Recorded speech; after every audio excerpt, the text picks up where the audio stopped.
예, 성도 여러분, 밤새 안녕 주무셨습니까? 복된 새날이 밝았습니다. 함께 찬양드리며 하나님께 예배자로 나가겠습니다. 89장, 예전 찬송도 89장입니다. 샤론의 꽃 예수 89장 찬양드리겠습니다.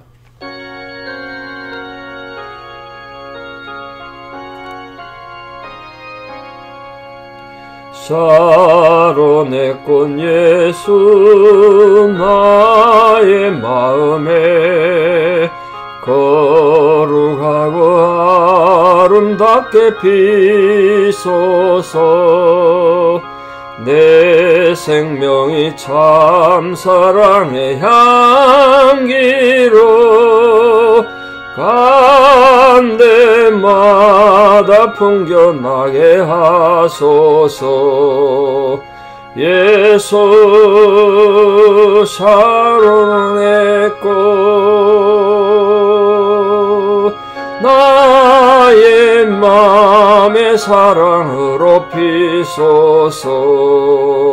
샤론의 꽃 예수 이 세상에서 어느 꽃과 비교할 수 없으랴.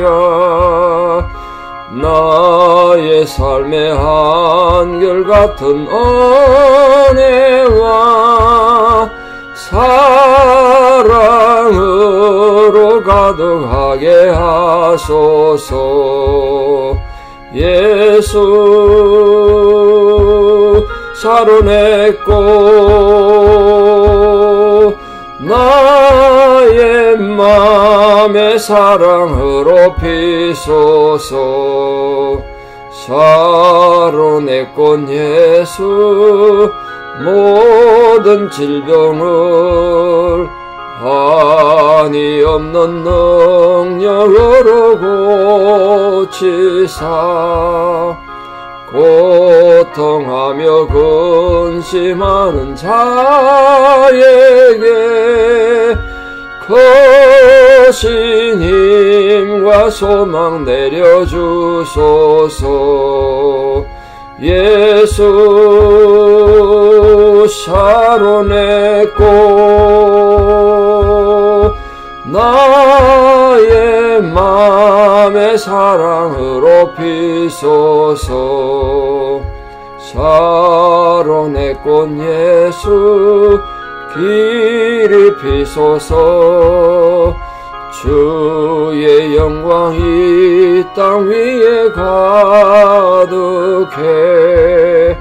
천한 만민 주님 앞에 엎드려 경배하며 영광 돌릴 때까지. 예수 샤론의 꽃 나의 맘의 사랑으로 피소서.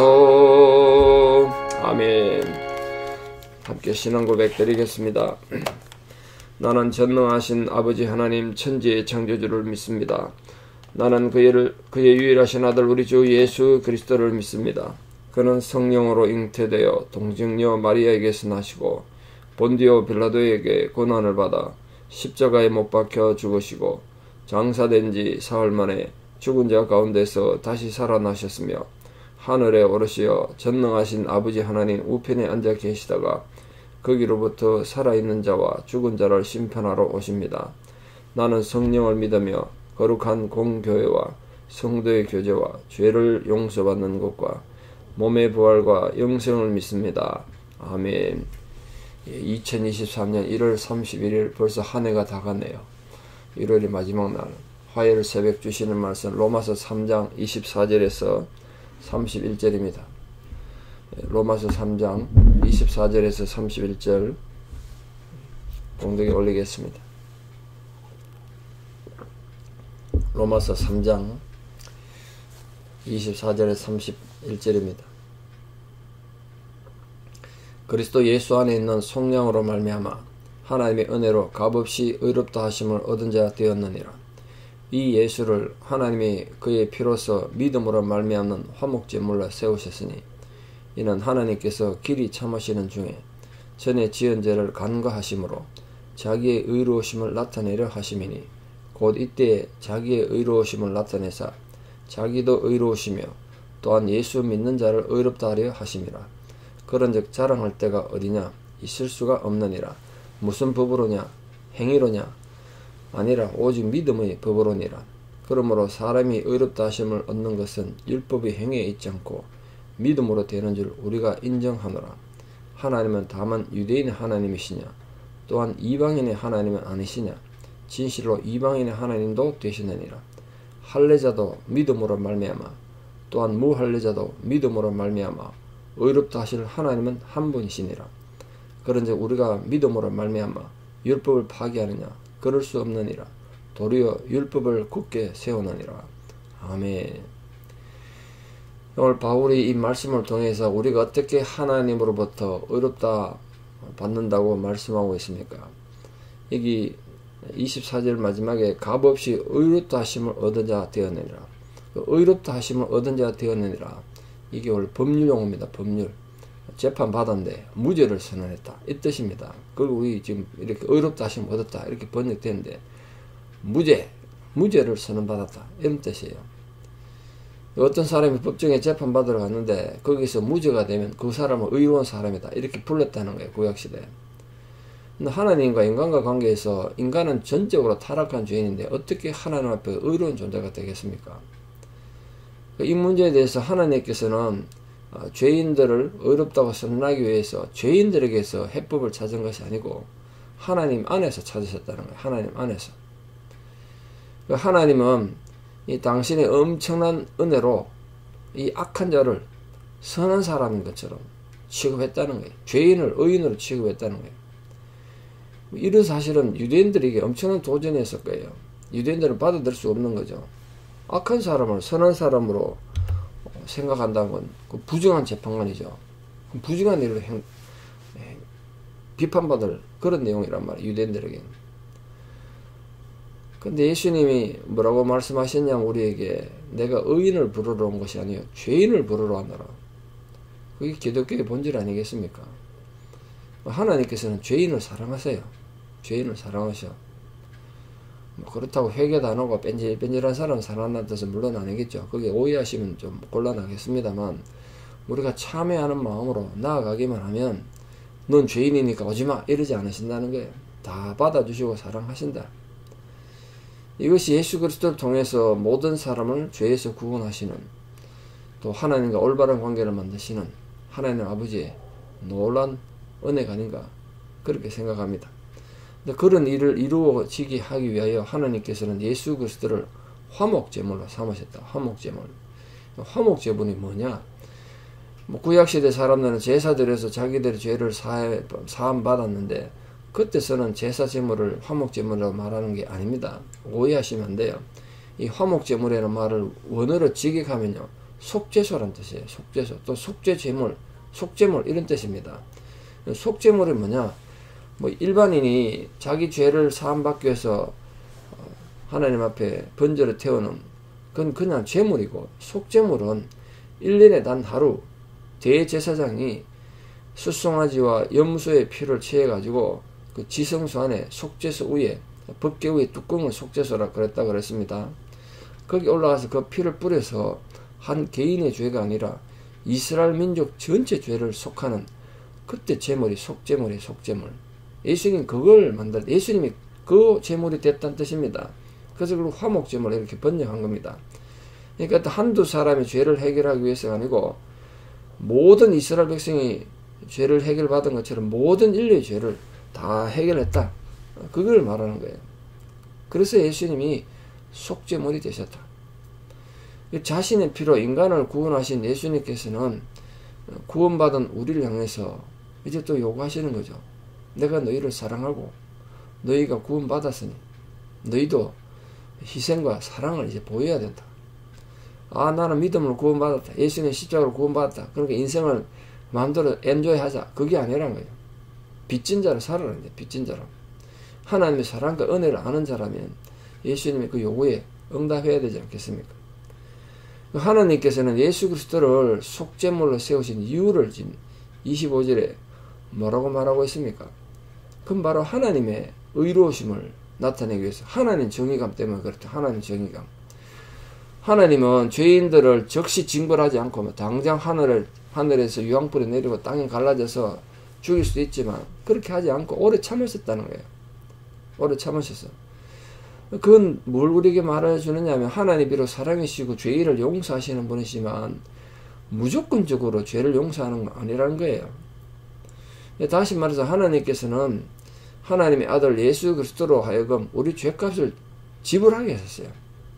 죄값을 지불하셨어요. 하나님 무조건 죄를 용서하는 분이 아니라는 거 아셔야 돼요. 하나님 그 죄를 없애기 위해서 대가를 지불하게 하셨어요. 하나님 죄를 너무 싫어하시니까. 그 십자가에 못 박히신 거 아닙니까, 예수님이? 그래서 우리는 십자가가 하나님의 사랑과 하나님의 의로움을 동시에 만족하는 것이다. 하나님의 사랑이시기 때문에 우리 죄를 속하기 위해서 독생자 예수 그리스도를 십자가에 못 박으셨죠. 우리 죄가 하나님 앞에는 차마 두고 볼 수 없는 거기 때문에 그 죄를 해결하기 위해서 사실 모든 인류가 죽어야 되는데 그 대신 하나님의 아들 예수가 죽은 거 아닙니까? 동시에 하나님 의로운 분이시기 때문에 예수님의 십자가에 못 박는 걸 허락하신 거예요. 우리를 구원하기 위해서. 근데 우리는 그리스도의 십자가를 통해서 나타난 하나님의 사랑은 자꾸 강조하는데 자칫하면 하나님의 공의는 생각하지 않을 수가 있습니다. 그건 굉장히 모순이고 위험한 거죠. 이 공의의 하나님께서는 사랑의 하나님, 즉 인간을 사랑하시는 분이시기 때문에 인간의 죄는 징벌하세요. 여러분 오해하시면 안 되는데요. 하나님께서 죄인을 용납하시고 사랑하셨다고 해서 죄를 그냥 둔 게 아닙니다. 죄를 징벌하셨단 말이에요. 인간을 징벌한 게 아니라 우리에게는 죄를 징벌하셨어요. 그걸 잊으시면 안 돼요. 하나님 우리를 용서해 주셨다고 하나님 그냥 죄를 지어도 그냥 두는구나가 아니라 우리가 작은 거짓말 하나 작은 실수라도 하면 그냥 없어지는 게 아니라 하나님께서 그 죄를 징벌하셔야 없어진단 말이에요. 그 징벌하면 우리가 죽을 거니까. 우리가 징벌 받으면 죽으니까. 우리는 우리 죄를 감당 못하죠. 그걸 위해서 예수님이 우리 죄 대신 그 죄값을 지불하셨다. 그래서 예수님이 십자가 죽으신 거예요. 그러니까 여러분이 하나님의 속성을 올바로 이해해서 하나님의 사랑만 너무 강조해가지고 함부로 죄를 짓든지 또는 하나님은 심판의 하나님이다. 그것만 너무 강조해서 하나님을 두려워서 자기 죄에 대한 죄책감 때문에 똑바로 살지도 못하는 다 양쪽 다 문제가 있는 거죠. 은혜로 사는 거 아니겠습니까? 은혜로. 예수를 믿는 모든 성도들이 하나님 백성들이 의롭게 되는 근거가 뭐냐? 이 모든 인간은 죄인이지만 특별히 예수 그리스도를 자기의 구주로 영접하는 자는 하나님 앞에서 의롭다함을 여김받는다는 거예요. 그건 우리가 인간이 완전히 근본적으로 의인으로 변화돼서가 아니고 다만 하나님께서 우리를 넌 의인이다 라고 인정해 주셨기 때문에 그렇다는 거예요. 그걸 잊으시면 안 됩니다, 여러분. 우리가 의인이 된 거 아니에요. 제가 자주 드리는 말씀이지만 우리는 언제 의인이 되냐? 영원히 안 될 거예요, 여러분. 우리가 어떻게 의인이 되겠어요? 의인으로 인정해 주는 분이지. 그 인정해 줬다고 우리 속살이 의인이 됐습니까? 우리 아닌 거 우리가 알잖아요. 그 하나님께서 이처럼 믿는 사람을 의롭게 여겨주시는 그 은혜로 우리가 하나님 백성도 되고 거룩한 존재가 됐습니다. 그 이유는 예수 그리스도께서 우리 죄를 속하기 위해서 십자가에 죽으신 사건 때문에 그런 거죠. 십자가 때문에. 그래서 우리는 우리 죄짐을 짊어지신 예수 그리스도를 믿음으로 하나님 앞에서 너희는 의인이다. 그 인정받는 거예요. 그걸 우리 착각하면 안 되죠. 그러니까 우리가 만일 스스로 의롭다, 나는 의인이다, 그렇게 생각하는 사람이 있다면 착각하는 것뿐만 아니라 의인이 아니라 오히려 그건 죄인 중에 가장 어리석은 자가 되는 거예요. 항상 기억하십시오. 우리는 하나님 앞에 구원받은 죄인일 뿐이다. 의인으로 인정받은 죄인일 뿐이다. 그 믿음으로 의롭다함을 받은 우리들은 비록 바리새인들처럼 율법을 지키고 선한 일을 많이 했다고 해도 나는 죄인으로서이다. 세리가 기도한 것처럼 그런 자세를 가져야 돼요.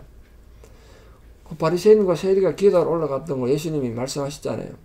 바리새인은 자기가 11조도 하고 하나님 앞에 이렇게 헌신하고 저 세리처럼 난 죄도 짓지 않고 율법도 어기지 않았습니다. 옆에 세인은 나는 죄인이로소이다 가슴 치고 있으니까 하나님 앞에 저 세리가 어렵다 인정하고 받고 돌아갔다는 거 아닙니까? 우리 그 자세가 있어야 돼요. 그 자세, 그 세리의 자세. 사람은 무엇을 어렵다함을 받습니까? 사람이 하나님에 의해서 어렵다함을 여긴 받는 건 율법을 지킨 행위 때문이 아니라 오직 믿음 때문이다. 그게 로마서의 핵심 아니겠습니까? 성경의 핵심이고.